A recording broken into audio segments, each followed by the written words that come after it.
ಓಂ ಶಾಂತಿ. ಇಂದಿನ ದಿನಾಂಕ 26/10/2021. ಮಧುರ ಮಕ್ಕಳೇ, ನೀವು ಇಂದಿನವರೆಗೆ ಯಾರ ಮಹಿಮೆಯನ್ನು ಆಡುತ್ತಿದ್ದೀರಿ ಅವರೇ ಈಗ ನಿಮ್ಮ ಮುಂದೆ ಹಾಜರಾಗಿದ್ದಾರೆ. ಆದ್ದರಿಂದ ಸದಾ ಖುಷಿಯಲ್ಲಿ ನರ್ತಿಸುತ್ತಾ ಇರಿ.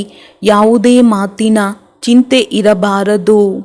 ಪ್ರಶ್ನೆ: ಪುರುಷಾರ್ಥಿ ಮಕ್ಕಳು ತಮ್ಮ ಹೃದಯದಲ್ಲಿ ಯಾವ ಪರಿಶೀಲನೆಯನ್ನು ಅವಶ್ಯವಾಗಿ ಮಾಡಿಕೊಳ್ಳುತ್ತಾರೆ? ಉತ್ತರ: ಇಲ್ಲಿಯವರೆಗೂ ನನ್ನಾತ್ಮನಲ್ಲಿ ಯಾವುದೇ ಚಿಕ್ಕ ಪುಟ್ಟ ಮುಳ್ಳು ಉಳಿದುಕೊಂಡಿಲ್ಲವೇ? ಕಾಮದ ಮುಳ್ಳು ಎಲ್ಲದಕ್ಕಿಂತ ತೀಕ್ಷ್ಣವಾಗಿದೆ. ಕ್ರೋಧದ ಮುಳ್ಳು ಸಹ ಬಹಳ ಕೆಟ್ಟದ್ದಾಗಿದೆ. ದೇವತೆಗಳು ಎಂದೂ ಕ್ರೋಧಿಯಾಗುವುದಿಲ್ಲ. ಆದ್ದರಿಂದ ಮಧುರ ಮಕ್ಕಳೇ, ಯಾವುದೇ ಮುಳ್ಳಿದ್ದರೆ ಅದನ್ನು ತೆಗೆದುಹಾಕಿರಿ. ತಮ್ಮನ್ನು ತಾವು ಮೋಸದಲ್ಲಿ ಸಿಲುಕಿಸಿಕೊಳ್ಳಬೇಡಿ. ಗೀತೆ: ನೀವೇ ಮಾತಾ ಪಿತಾ. ಓಂ ಶಾಂತಿ. ಮಧುರಾತಿ ಮಧುರ ಆತ್ಮಿಕ ಮಕ್ಕಳು, ತಮ್ಮ ತಂದೆಯ ಮಹಿಮೆಯನ್ನು ಕೇಳಿದ್ದೀರಿ. ಅವರು ಆಡುತ್ತಿರುತ್ತಾರೆ. ಇಲ್ಲಿ ನೀವು ಪ್ರತ್ಯಕ್ಷದಲ್ಲಿ ಆ ತಂದೆಯ ಆಸ್ತಿಯನ್ನು ತೆಗೆದುಕೊಳ್ಳುತ್ತಿದ್ದೀರಿ. ನಿಮಗೆ ತಿಳಿದಿದೆ, ತಂದೆಯು ನಮ್ಮ ಮೂಲಕ ಭಾರತವನ್ನು ಸ್ವರ್ಗವನ್ನಾಗಿ ಮಾಡುತ್ತಿದ್ದಾರೆ. ಯಾರ ಮೂಲಕ ಮಾಡುತ್ತಿದ್ದಾರೆಯೋ ಅವಶ್ಯವಾಗಿ ಅವರೇ ಸುಖಧಾಮದ ಮಾಲೀಕರಾಗುತ್ತಾರೆ. ಮಕ್ಕಳಿಗೆ ಬಹಳ ಖುಷಿ ಇರಬೇಕು. ತಂದೆಯ ಮಹಿಮೆಯು ಅಪರಂಪಾರವಾಗಿದೆ. ಅವರಿಂದ ನಾವು ಆಸ್ತಿಯನ್ನು ಪಡೆಯುತ್ತಿದ್ದೇವೆ. ಈಗ ನೀವು ಮಕ್ಕಳ ಮೇಲಷ್ಟೇ ಅಲ್ಲ, ಇಡೀ ಪ್ರಪಂಚದ ಮೇಲೆ ಬೃಹಸ್ಪತಿ ದಶೆ ಇದೆ. ಇದನ್ನು ನೀವು ಬ್ರಾಹ್ಮಣರೇ ತಿಳಿದುಕೊಂಡಿದ್ದೀರಿ. ವಿಶೇಷವಾಗಿ ಭಾರತ ಮತ್ತು ಇಡೀ ಪ್ರಪಂಚ ಎಲ್ಲರ ಮೇಲೆ ಬೃಹಸ್ಪತಿ ದಶೆಯು ಕುಳಿತಿದೆ. ಏಕೆಂದರೆ ಈಗ 16 ಕಾಲ ಸಂಪೂರ್ಣರಾಗುತ್ತೀರಿ. ಈ ಸಮಯದಲ್ಲಿ ಯಾವುದೇ ಕಲೆಯಿಲ್ಲ. ಮಕ್ಕಳಿಗೆ ಬಹಳ ಖುಷಿ ಇರಬೇಕಾಗಿದೆ. ಇಲ್ಲಿ ಖುಷಿಯಾಗಿದ್ದು ಹೊರಗಡೆ ಹೋಗುತ್ತಿದ್ದಂತೆಯೇ ಖುಷಿಯು ಮಾಯವಾಗಬಾರದು. ಯಾರ ಮಹಿಮೆಯನ್ನು ಆಡುತ್ತಾ ಬಂದಿದ್ದೀರೋ ಅವರೇ ನಿಮ್ಮ ಬಳಿ ಹಾಜರಿದ್ದಾರೆ. ತಂದೆಯು ತಿಳಿಸುತ್ತಾರೆ, 5000 ವರ್ಷಗಳ ಮೊದಲೂ ಸಹ ರಾಜ್ಯಭಾಗ್ಯವನ್ನು ಕೊಟ್ಟು ಹೋಗಿದ್ದೆನು. ನೀವು ನೋಡುತ್ತೀರಿ. ಇನ್ನು ಕಳೆಯುತ್ತಾ ಹೋದಂತೆ ಎಲ್ಲರೂ ಕೂಗುತ್ತಾ ಇರುತ್ತಾರೆ. ನಿಮ್ಮ ಪೋಷಣ ವಾಕ್ಯಗಳು ಸಹ ಹೆಸರುವಾಸಿಯಾಗುತ್ತವೆ. ಹೇಗೆ ಯಾರಾದರೂ ಒಂದು ಧರ್ಮವಿರಲಿ, ಒಂದು ರಾಜ್ಯವಿರಲಿ, ಒಂದು ಭಾಷೆ ಇರಲಿ ಎಂದು ಹೇಳುತ್ತಾರೆ, ಅದನ್ನು ಆತ್ಮರೇ ಹೇಳುತ್ತಾರಲ್ಲವೇ? ಆತ್ಮಕ್ಕೆ ತಿಳಿದಿದೆ, ಅವಶ್ಯವಾಗಿ ಭಾರತದಲ್ಲಿ ಒಂದು ದೇವಿ ದೇವತೆಗಳ ರಾಜಧಾನಿ ಇತ್ತು. ಈ ಪರಿಮಳವು ಹರಡುತ್ತಾ ಹೋಗುವುದು. ನೀವು ಈ ಸುಗಂಧವನ್ನು ಬೀರುತ್ತಾ ಹೋಗುತ್ತೀರಿ. ಡ್ರಾಮಾ ಅನುಸಾರ ಯುದ್ಧದ ಚಿಹ್ನೆಗಳು ಕಂಡುಬರುತ್ತಿವೆ. ಇವೇನು ಹೊಸ ಮಾತಲ್ಲ. ಭಾರತವು ಅವಶ್ಯವಾಗಿ 16 ಕಾಲ ಸಂಪೂರ್ಣನಾಗಬೇಕಾಗಿದೆ. ನಾವು ಈ ಯೋಗ ಬಲದಿಂದ 16 ಕಾಲ ಸಂಪೂರ್ಣ ಆಗುತ್ತಿದ್ದೇವೆಂದು ನಿಮಗೆ ತಿಳಿದಿದೆ. ದಾನ ಕೊಟ್ಟರೆ ಗ್ರಹಣ ಬಿಡುವುದೆಂದು ಹೇಳುತ್ತಾರಲ್ಲವೇ? ತಂದೆಯೂ ಸಹ ವಿಕಾರಗಳ ಅವಗುಣಗಳ ದಾನವನ್ನು ಕೊಡಿ ಎಂದು ಹೇಳುತ್ತಾರೆ. ಇದು ರಾವಣ ರಾಜ್ಯವಾಗಿದೆ ಅಲ್ಲವೇ? ತಂದೆಯೂ ಬಂದು ಇದರಿಂದ ಬಿಡಿಸುತ್ತಾರೆ. ಅದರಲ್ಲಿಯೂ ಕಾಮ ವಿಕಾರವು ಅತಿ ದೊಡ್ಡ ವಿಕಾರವಾಗಿದೆ. ನೀವು ದೇಹಾಭಿಮಾನಿಗಳಾಗಿ ಬಿಟ್ಟಿದ್ದೀರಿ. ಈಗ ದೇಹಿ ಅಭಿಮಾನಿಗಳಾಗಬೇಕಾಗಿದೆ. ಶರೀರದ ಭಾನವನ್ನು ಬಿಟ್ಟು ಬಿಡಿ. ಈ ಮಾತುಗಳನ್ನು ನೀವೇ ತಿಳಿದುಕೊಂಡಿದ್ದೀರಿ. ಪ್ರಪಂಚದವರಿಗೆ ಗೊತ್ತಿಲ್ಲ. ಭಾರತವು 16 ಕಾಲ ಸಂಪೂರ್ಣನಾಗಿತ್ತು. ಸಂಪೂರ್ಣ ದೇವತೆಗಳ ರಾಜ್ಯವಿತ್ತು. ಈ ಲಕ್ಷ್ಮೀ ನಾರಾಯಣರ ರಾಜಧಾನಿ ಇತ್ತು. ಭಾರತವೇ ಸ್ವರ್ಗವಾಗಿತ್ತು. ಈಗ 5 ವಿಕಾರಗಳ ಗ್ರಹಣ ಹಿಡಿದಿದೆ. ಆದ್ದರಿಂದ ತಂದೆಯು ಹೇಳುತ್ತಾರೆ, ದಾನ ಕೊಟ್ಟರೆ ಗ್ರಹಣವು ಬಿಡುವುದು. ಈ ಕಾಮ ವಿಕಾರವೇ ಬೀಳಿಸುವಂಥದ್ದಾಗಿದೆ. ಆದ್ದರಿಂದ ಈ ದಾನವನ್ನು ಕೊಟ್ಟು ಬಿಡಿ, ಆಗ 16 ಕಲಾ ಸಂಪೂರ್ಣ ಆಗಿಬಿಡುತ್ತೀರೆಂದು ತಂದೆಯು ಹೇಳುತ್ತಾರೆ. ಒಂದು ವೇಳೆ ಕೊಡದಿದ್ದರೆ ಆಗುವುದಿಲ್ಲ. ಆತ್ಮರಿಗೆ ತಮ್ಮ ತಮ್ಮದೇ ಆದ ಪಾತ್ರವು ಸಿಕ್ಕಿದೆ ಎಲ್ಲವೇ. ಇದು ಸಹ ನಿಮ್ಮ ಬುದ್ಧಿಯಲ್ಲಿದೆ. ನೀವಾತ್ಮರಲ್ಲಿ ಎಷ್ಟೊಂದು ಪಾತ್ರವಿದೆ. ನೀವು ವಿಶ್ವದ ರಾಜ್ಯಭಾಗ್ಯವನ್ನು ತೆಗೆದುಕೊಳ್ಳುತ್ತೀರಿ. ಇದು ಬೇಹದ್ದಿನ ನಾಟಕವಾಗಿದೆ. ಅನೇಕ ಪಾತ್ರಧಾರಿಗಳಿದ್ದಾರೆ. ಇದರಲ್ಲಿ ಬಹಳ ಒಳ್ಳೆಯ ಪಾತ್ರಧಾರಿಗಳು ಈ ಲಕ್ಷ್ಮೀ ನಾರಾಯಣರಾಗಿದ್ದಾರೆ. ಇವರದು ನಂಬರ್ 1 ಪಾತ್ರವಾಗಿದೆ. ವಿಷ್ಣುವಿನಿಂದ ಬ್ರಹ್ಮ ಸರಸ್ವತಿ, ಮತ್ತೆ ಬ್ರಹ್ಮ ಸರಸ್ವತಿಯೇ ವಿಷ್ಣುವಾಗುತ್ತಾರೆ. ಇವರು ಹೇಗೆ 84 ಜನ್ಮಗಳ ಚಕ್ರವನ್ನು ಸುತ್ತುತ್ತಾರೆ ಎಂಬುದೆಲ್ಲವೂ ಬುದ್ಧಿಯಲ್ಲಿ ಬಂದು ಬಿಡುತ್ತದೆ. ವ್ಯಾಪಾರಿಗಳು ತಮ್ಮ ಲೆಕ್ಕ ಪುಸ್ತಕದಲ್ಲಿ ಸ್ವಸ್ತಿಕವನ್ನು ಬಿಡಿಸುತ್ತಾರೆ, ಗಣೇಶನ ಪೂಜೆ ಮಾಡುತ್ತಾರೆ. ಇದು ಬೇಹದ್ದಿನ ಲೆಕ್ಕ ಪುಸ್ತಕವಾಗಿದೆ.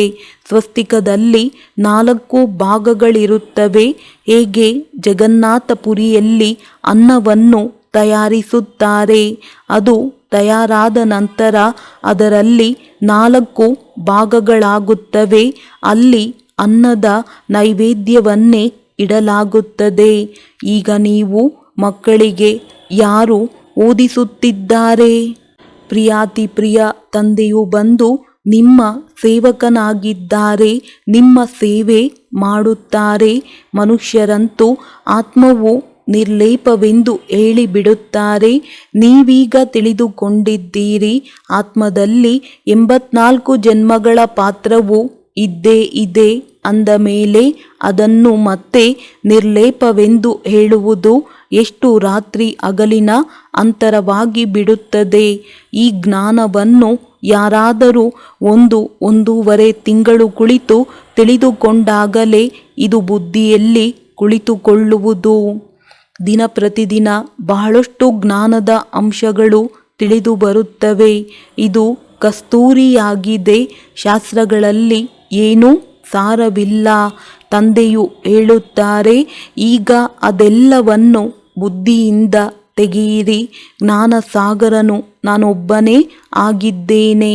ಯಾವಾಗ ಪೂರ್ಣ ನಿಶ್ಚಯವು ಕುಳಿತುಕೊಳ್ಳುವುದೋ ಆಗ ಅವಶ್ಯವಾಗಿ ಇವೆಲ್ಲವೂ ಇರುವುದು ಭಕ್ತಿ ಮಾರ್ಗಕ್ಕಾಗಿ. ಪರಂಪಿತ ಪರಮಾತ್ಮನೇ ಬಂದು ದುರ್ಗತಿಯಿಂದ ಸದ್ಗತಿ ಮಾಡುತ್ತಾರೆ ಎಂದು ಅರ್ಥವಾಗುತ್ತದೆ.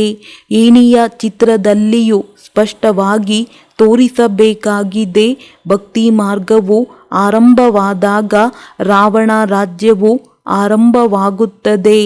ಈಗ ಗೀತಾ ಭಾಗವು ಪುನರಾವರ್ತನೆ ಆಗುತ್ತಿದೆ.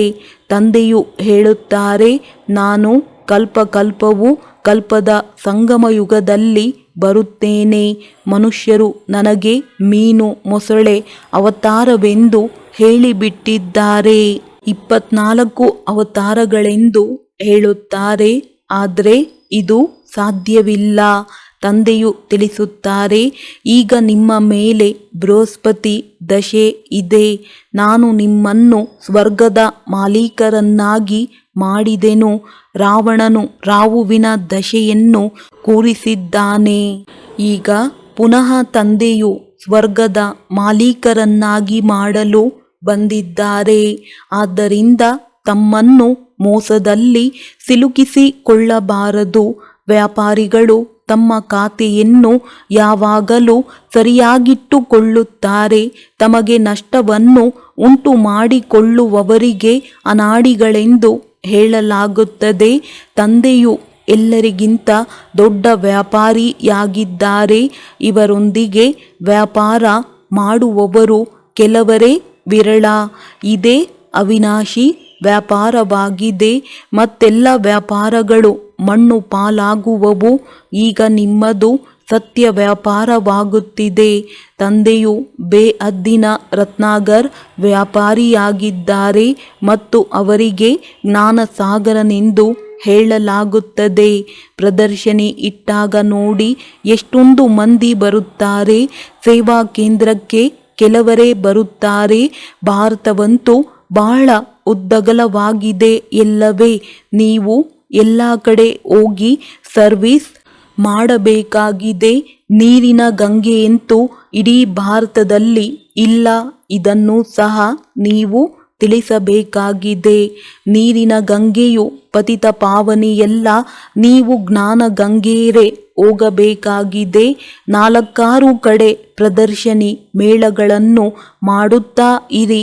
ದಿನಪ್ರತಿದಿನ ಒಳ್ಳೊಳ್ಳೆಯ ಆಧುನಿಕ ಚಿತ್ರಗಳು ತಯಾರಾಗುತ್ತಿರುತ್ತವೆ. ಶೋಭನಿಕ ಚಿತ್ರಗಳು ಈ ರೀತಿ ಇರಲಿ. ಅವನ್ನು ನೋಡುತ್ತಿದ್ದಂತೆಯೇ ಖುಷಿಯಾಗಿ ಬಿಡಲಿ. ಇವರು ಸತ್ಯವನ್ನು ತಿಳಿಸುತ್ತಾರೆ. ಈಗ ಲಕ್ಷ್ಮೀ ನಾರಾಯಣರ ರಾಜಧಾನಿಯು ಸ್ಥಾಪನೆಯಾಗುತ್ತಿದೆ. ಬ್ರಾಹ್ಮಣ ಧರ್ಮದ ಸ್ಥಾಪನೆಯಾಗುತ್ತಿದೆ. ಈ ಬ್ರಾಹ್ಮಣರೇ ದೇವಿ ದೇವತೆಗಳಾಗುತ್ತಾರೆ. ನೀವೀಗ ಪುರುಷಾರ್ಥ ಮಾಡುತ್ತಿದ್ದೀರಿ ಅಂದ ಮೇಲೆ ಹೃದಯದಲ್ಲಿ ತಮ್ಮೊಂದಿಗೆ ಕೇಳಿಕೊಳ್ಳುತ್ತಾ ಇರಿ, ನನ್ನಲ್ಲಿ ಯಾವುದೇ ಚಿಕ್ಕ ಪುಟ್ಟ ಮುಳ್ಳಂತೂ ಇಲ್ಲವೇ? ಕಾಮದ ಮುಳ್ಳು ಇಲ್ಲವೇ? ಕ್ರೋಧದ ಚಿಕ್ಕ ಮುಳ್ಳು ಸಹ ಬಹಳ ಕೆಟ್ಟದ್ದಾಗಿದೆ. ದೇವತೆಗಳು ಕ್ರೋಧಿಯಾಗಿರುವುದಿಲ್ಲ. ಶಂಕರನು ಕಣ್ಣು ತೆರೆದ ಕೂಡಲೇ ವಿನಾಶವಾಗಿ ಬಿಡುತ್ತದೆ ಎಂದು ತೋರಿಸುತ್ತಾರೆ. ಆದರೆ ಇದು ಸಹ ಶಂಕರನ ಮೇಲೆ ಕಳಂಕ ವರಿಸಿದಂತೆ. ವಿನಾಶವಂತೂ ಆಗಲೇಬೇಕಾಗಿದೆ. ಸೂಕ್ಷ್ಮವತನದಲ್ಲಿ ಶಂಕರನಿಗೆ ಯಾವುದೇ ಸರ್ಪ ಇತ್ಯಾದಿಗಳಿರುವುದಿಲ್ಲ. ಸರ್ಪ ಇತ್ಯಾದಿ ಬರಲು ಅಲ್ಲಿ ಧರಣಿಯಾದರೂ ಎಲ್ಲಿದೆ? ಆಕಾಶದಲ್ಲಿ ಸರ್ಪಗಳು ಓಡಾಡುತ್ತವೆಯೇ? ಸೂಕ್ಷ್ಮವತನ ಮತ್ತು ಮೂಲವತನದಲ್ಲಿ ತೋಟ, ಉದ್ಯಾನವನ, ಸರ್ಪ ಇತ್ಯಾದಿಗಳೇನೂ ಇರುವುದಿಲ್ಲ. ಇವೆಲ್ಲವೂ ಇಲ್ಲಿಯೇ ಇರುತ್ತದೆ. ಸ್ವರ್ಗವು ಇಲ್ಲಿಯೇ ಆಗುತ್ತದೆ. ಈ ಸಮಯದಲ್ಲಿ ಮನುಷ್ಯರು ಮುಳ್ಳಿನ ಸಮಾನ ಆಗಿಬಿಟ್ಟಿದ್ದಾರೆ. ಆದ್ದರಿಂದ ಇದಕ್ಕೆ ಮುಳ್ಳುಗಳ ಕಾಡು ಎಂದು ಹೇಳಲಾಗುತ್ತದೆ. ಸತ್ಯಯುಗವು ಊದೋಟವಾಗಿದೆ. ತಂದೆಯು ಹೇಗೆ ಊದೋಟವನ್ನಾಗಿ ಮಾಡುತ್ತಾರೆ? ಅತಿ ಸುಂದರ ಹೂಗಳನ್ನಾಗಿ ಮಾಡುತ್ತಾರೆ. ಎಲ್ಲರನ್ನೂ ಸುಂದರರನ್ನಾಗಿ ಮಾಡುತ್ತಾರೆಂದು ನೀವು ನೋಡುತ್ತೀರಿ. ತಂದೆಯಂತೂ ಸದಾ ಸುಂದರನಾಗಿದ್ದಾರೆ. ಎಲ್ಲ ಪ್ರಿಯತಮೆಯರನ್ನು ಅರ್ಥಾತ್ ಮಕ್ಕಳನ್ನು ಸುಂದರರನ್ನಾಗಿ ಮಾಡುತ್ತಾರೆ. ರಾವಣನು ಸಂಪೂರ್ಣ ಕಪ್ಪು ಮಾಡಿಬಿಟ್ಟಿದ್ದಾನೆ. ಈಗ ನೀವು ಮಕ್ಕಳಿಗೆ ನಮ್ಮ ಮೇಲೆ ಬೃಹಸ್ಪತಿ ದಶೆಯು ಕುಳಿತಿದೆ ಎಂಬ ಖುಷಿ ಇರಬೇಕಾಗಿದೆ. ಒಂದು ವೇಳೆ ಅರ್ಧ ಸಮಯ ದುಃಖ, ಅರ್ಧ ಸಮಯ ಸುಖವಿರುವುದಾದರೆ ಇದರಿಂದ ಲಾಭವಾದರೂ ಏನು? ಈ ರೀತಿ ಇರಲು ಸಾಧ್ಯವಿಲ್ಲ. ಮುಕ್ಕಾಲು ಭಾಗ ಸುಖವಿರುತ್ತದೆ. ಇದು ನಾಟಕದಲ್ಲಿ ಮಾಡಲ್ಪಟ್ಟಿದೆ. ಈ ನಾಟಕವನ್ನು ಈಗೇಕೆ ರಚಿಸಿದ್ದಾರೆ ಎಂದು ಅನೇಕರು ಕೇಳುತ್ತಾರೆ. ಇದು ಅನಾದಿ ನಾಟಕವಲ್ಲವೇ? ಏಕಾಯಿತು ಎಂಬ ಪ್ರಶ್ನೆಯೇ ಬರುವಂತಿಲ್ಲ. ಇದು ಅನಾದಿ ಅವಿನಾಶಿ ಮಾಡಿ ಮಾಡಲ್ಪಟ್ಟ ನಾಟಕವಾಗಿದೆ. ಆಗಬೇಕಾಗಿರುವುದೇ ನಡೆಯುತ್ತಿದೆ. ಯಾರಿಗೂ ಮೋಕ್ಷ ಸಿಗಲು ಸಾಧ್ಯವಿಲ್ಲ. ಈ ಅನಾದಿ ಸೃಷ್ಟಿಯು ನಡೆದು ಬರುತ್ತಿದೆ, ನಡೆಯುತ್ತಾ ಇರುವುದು. ಎಂದೂ ಪ್ರಳಯವಾಗುವುದಿಲ್ಲ. ತಂದೆಯು ಹೊಸ ಪ್ರಪಂಚವನ್ನಾಗಿ ಮಾಡುತ್ತಾರೆ. ಯಾವಾಗ ಮನುಷ್ಯರು ಪತಿತ ದುಃಖಿಯಾಗುವರೋ ಆಗಲೇ ಕರೆಯುತ್ತಾರೆ. ತಂದೆಯು ಬಂದು ಎಲ್ಲರ ಕಾಯವನ್ನು ಕಲ್ಪವೃಕ್ಷ ಸಮಾನ ಮಾಡುತ್ತಾರೆ. ನೀವಾತ್ಮರು ಪವಿತ್ರರಾಗಿ ಬಿಟ್ಟರೆ ಶರೀರವು ಪವಿತ್ರವಾದುದೇ ಸಿಗುವುದು. ಅಂದಾಗ ತಂದೆಯು ನಿಮ್ಮ ಕಾಯವನ್ನು ಕಲ್ಪತರುವನ್ನಾಗಿ ಮಾಡುತ್ತಾರೆ. ಅರ್ಧಕಲ್ಪ ಎಂದೂ ನಿಮ್ಮದು ಅಕಾಲ ಮೃತ್ಯುವಾಗುವುದಿಲ್ಲ. ನೀವು ಕಾಲದ ಮೇಲೆ ಜಯ ಗಳಿಸುತ್ತೀರಿ. ನೀವು ಮಕ್ಕಳು ಬಹಳ ಪುರುಷಾರ್ಥ ಮಾಡಬೇಕಾಗಿದೆ. ಎಷ್ಟು ಶ್ರೇಷ್ಠ ಪದವಿಯನ್ನು ಪಡೆಯುತ್ತೀರೋ ಅಷ್ಟು ಒಳ್ಳೆಯದೇ ಆಗಿದೆ. ಪ್ರತಿಯೊಬ್ಬರೂ ಹೆಚ್ಚು ಸಂಪಾದನೆಗಾಗಿಯೇ ಪುರುಷಾರ್ಥ ಮಾಡುತ್ತಾರೆ. ಸೌದೆ ಮಾರುವವರೂ ಸಹ ನಾವು ಹೆಚ್ಚು ಸೌದೆಯನ್ನು ತೆಗೆದುಕೊಂಡು ಹೋದರೆ ಹೆಚ್ಚು ಸಂಪಾದನೆಯಾಗುವುದು ಎಂದು ಹೇಳುತ್ತಾರೆ. ಕೆಲವರಂತೂ ಮೋಸದಿಂದಲೂ ಸಂಪಾದನೆ ಮಾಡುತ್ತಾರೆ. ಸತ್ಯಯುಗದಲ್ಲಿ ಇಂತಹ ಯಾವುದೇ ದುಃಖದ ಮಾತುಗಳಿರುವುದಿಲ್ಲ. ನೀವೀಗ ತಂದೆಯಿಂದ ಎಷ್ಟೊಂದು ಆಸ್ತಿಯನ್ನು ತೆಗೆದುಕೊಳ್ಳುತ್ತೀರಿ. ಆದ್ದರಿಂದ ತಮ್ಮನ್ನು ಪರಿಶೀಲನೆ ಮಾಡಿಕೊಳ್ಳಿ. ನಾವು ಸ್ವರ್ಗದಲ್ಲಿ ಹೋಗಲು ಯೋಗ್ಯರಾಗಿದ್ದೇವೆಯೇ? ನಾರದನ ಉದಾಹರಣೆಯಂತೆ ಶಾಸ್ತ್ರಗಳಲ್ಲಿ ಅನೇಕ ಮಾತುಗಳನ್ನು ಬರೆದು ಬಿಟ್ಟಿದ್ದಾರೆ. ಈ ತೀರ್ಥಯಾತ್ರೆ ಇತ್ಯಾದಿಗಳೆಲ್ಲವನ್ನು ಬಿಟ್ಟು ಬಿಡಿ. 4 ಕಡೆ ಸುತ್ತಿದೆವು, ಆದರೂ ನಿಮ್ಮಿಂದ ದೂರ ಉಳಿದೆವು ಎಂದು ಗೀತೆಯಿದೆಯಲ್ಲವೇ? ಈಗ ತಂದೆಯು ನಿಮಗೆ ಎಷ್ಟು ಒಳ್ಳೆಯ ಯಾತ್ರೆಯನ್ನು ಕಲಿಸುತ್ತಾರೆ. ಇದರಲ್ಲಿ ಯಾವುದೇ ಕಷ್ಟವಿಲ್ಲ. ಕೇವಲ ತಂದೆಯು ತಿಳಿಸುತ್ತಾರೆ, ಮಕ್ಕಳೇ, ನನ್ನೊಬ್ಬನನ್ನೇ ನೆನಪು ಮಾಡಿರಿ, ಆಗ ವಿಕರ್ಮಗಳು ವಿನಾಶವಾಗುತ್ತವೆ. ಬಹಳ ಒಳ್ಳೆಯ ಯುಕ್ತಿಯನ್ನು ನಿಮಗೆ ತಿಳಿಸುತ್ತೇನೆ ಮಕ್ಕಳೇ, ಕೇಳಿಸಿಕೊಳ್ಳುತ್ತಿದ್ದೀರಾ? ಇದನ್ನು ನಾನು ಲೋನಾಗಿ ತೆಗೆದುಕೊಂಡಿರುವ ವ್ರತವಾಗಿದೆ. ಈ ತಂದೆಗೆ ಬ್ರಹ್ಮ ಎಷ್ಟೊಂದು ಖುಷಿಯಾಗುತ್ತದೆ. ನಾನು ತಂದೆಗೆ ಶರೀರವನ್ನು ಲೋನಾಗಿ ಕೊಟ್ಟಿದ್ದೇನೆ. ತಂದೆಯು ನನ್ನನ್ನು ವಿಶ್ವದ ಮಾಲೀಕನನ್ನಾಗಿ ಮಾಡುತ್ತಾರೆ ಎಂದು.